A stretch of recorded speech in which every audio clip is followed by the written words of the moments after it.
No vídeo de hoje nós vamos estar falando sobre o processo de medição de vazão pelos hidrômetros, ou seja, pela micromedição em sistema de abastecimento de água. Aqui a gente tem uma curva típica de erro dos hidrômetros convencionais que tem no mercado, tá? Então a gente tem aqui a vazão mínima que o hidrômetro começa a passar, uma vazão acima dessa, que ele começa a ter erros em torno de 5% para mais e para menos. Se a vazão que estiver passando no hidrômetro for o que a gente fala de um mijinho de água, uma quantidade de água muito pequena, tá? For menor do que a vazão mínima estabelecida pelo hidrômetro, ele começa a ter erros significativos de medição. Então, o ideal é que todo hidrômetro opere acima da vazão mínima, tá? E essa vazão mínima vai estar muito dependente da pressão que tem na entrada da rede, da casa do cliente. Quanto maior essa pressão na entrada, na hora que a boia da caixa d'água abre, maior vai ser essa vazão. Quanto menor a pressão na entrada da casa do cliente, menor vai ser essa vazão. Ou seja, então lugares que eu tenho pressões muito baixas, abaixo de 10 MCA, eu tendo a ter hidrômetros com vazões muito baixas e isso cai de erros de leituras muito grandes. Então, hidrômetros que sejam velocimétricos aí, que tenha a roldoninha girando, né, que tiver pressões muito baixas, abaixo de 10 MCA, já não são muito recomendados, pois a velocidade dele se torna muito baixa, ou seja, a vazão é muito baixa e ele cai em erros de leitura muito significativos.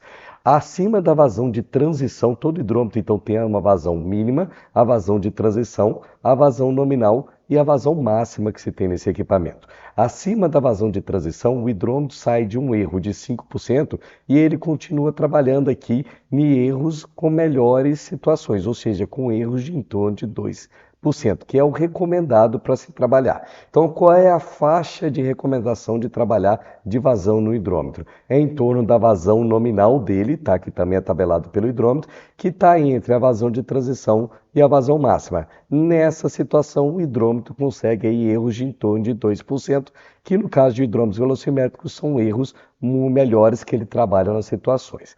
Acima da vazão máxima não é recomendado que o hidrômetro já trabalhe, porque acima desse valor ele já tem um desgaste do equipamento, ele vai estar rodando com uma velocidade tão grande, fazendo com que tenha um desgaste. Quando que eu tenho velocidade passando dentro do hidrômetro permite vazões acima da máxima tabelado? Quando as pressões de trabalho na entrada do hidrômetro são muito altas, né? Pressões acima de 50 metros de coluna d'água, por exemplo, fazendo com que a água entre com uma velocidade muito grande na água do cliente, na casa do cliente, e aí faz com que a velocidade seja máxima, acima do máximo recomendado, fazendo um desgaste do equipamento maior, tá? E aí, existe no caso de hidrômetros velocimétricos, 3 tipos de classe. O hidrômetro que a gente chama de classe A, tá? Em que o classe A, a vazão mínima que eu tenho dele é de 40 litros por hora, ou seja, tem que passar uma vazão acima de 40 litros para me ter erros em torno de 5%. A vazão de transição dele, que eu saio de erros de 5% para 2%, é em torno de 150 litros por hora, tá? E a vazão nominal recomendado dele é em torno de 1.500 litros por hora, que seria 1,5 metro cúbico por hora. Então esse é o hidrômetro classe A. O classe B, ele é um hidrômetro com melhores situações do que quando comparado ao classe A. A vazão mínima do classe B, ele entra em operação aqui para ter erros de 5%, com 30 litros por hora. Repare que o classe A precisa de 40 litros por hora. Então, o classe B tem uma vazão mínima menor do que o classe A, fazendo com que o meu equipamento, no caso o hidrômetro, trabalhe com mais precisões em baixas vazões quando comparado ao classe A.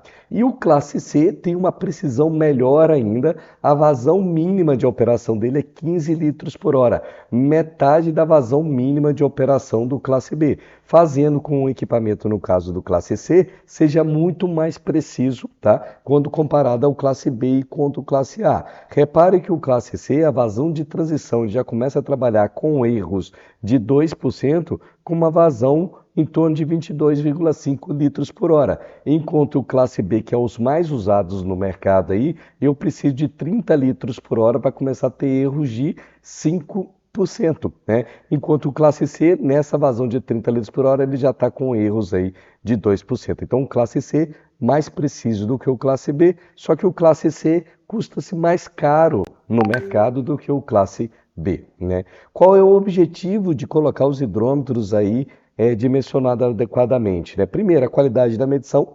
Segundo, vou ter a confiabilidade disso.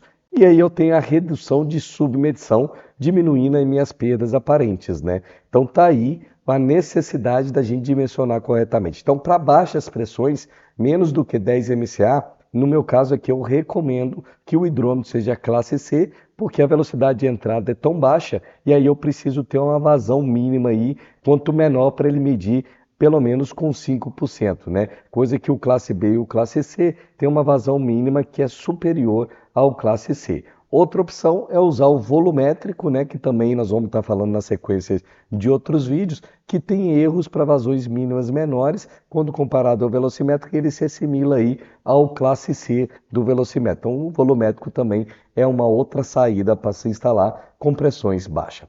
Aqui a gente tem típicas fotos que ainda a gente encontra no parque de micromedição de diversos usuários aí. Hidrômetros que eu não consigo fazer a leitura, então o leiturista é recomendado e ele tem que avisar a sua gestão que aquele equipamento não é permitido fazer a leitura e que precisa ser trocado. Por quê? Tem que se fazer a leitura corretamente, porque isso é o caixa forte do sistema de abastecimento de água. A gente tem que fazer a leitura correta para a gente diminuir as perdas, né, de submedição e perdas aparentes, consequentemente, e a gente fazer uma sustentabilidade financeira para a empresa com a qual a gente trabalha. Então, as concessionárias precisam ter o pessoal que faz a leitura no campo e estar consciente cada vez mais de que aqueles hidrômetros que não conseguem fazer leitura, como esse, por exemplo, que tem uma cúpula embaçada, né? Primeiro que ele também está inclinado e isso tem uma perda de medição, ou seja, tem uma submedição pela inclinação que você tem o hidrômetro, então precisa esses profissionais estarem avisando a sua gestão que esses hidrômetros precisam ser trocados. Aqui a gente vê claramente um hidrômetro que a pessoa tinha uma fraude, que ele até tirou a tubulação da conexão e possivelmente eu tenho um bypassando esse hidrômetro. Então o leiturista precisa estar avisando. Outro hidrômetro quebrado, que precisa ser comunicado. Um hidrômetro aqui, isso daqui eu estou falando de um município no interior de São Paulo, de 250 mil habitantes que a gente identificou. Esse caso aqui, ele passou uma corrente e até brincou. Quem vai ser o homem que vai vir aqui substituir? Então tem que ser avisado, comunicado. Essa pessoa está tendo fraude de uso público, de um bem público que é a água, e ele está fraudando isso daí, ele precisa ser notificado, autuado e ser colocado um hidrômetro no local. Outro hidrômetro quebrado, tá? Hidrômetro embaçado, hidrômetro que eu não consigo fazer leitura, preciso fazer uma padronização, jogar isso para fora. Cavalete sem hidrômetro, então a gente tem que instalar hidrômetro para medir corretamente, mas cavalete sem hidrômetro precisa urgentemente ser instalado. Aqui a gente vê um lacre que foi violado e tipicamente se foi violado é porque o usuário queria fazer alguma coisa errônea, tanto é que ele introduziu aqui um arame nesse hidrômetro, o arômetro bate na hélice do hidrômetro, não permitindo essa hélice girar e a água passa sem o hidrômetro contabilizar essa água. Então isso aqui também é fraude. Então os lacres servem para não permitir com que a pessoa, o usuário, introduza o arame, né? Mais um fio aqui, que no caso é um arame, fio de energia, que o usuário introduziu para que não permitisse com que o hidrômetro girasse, né?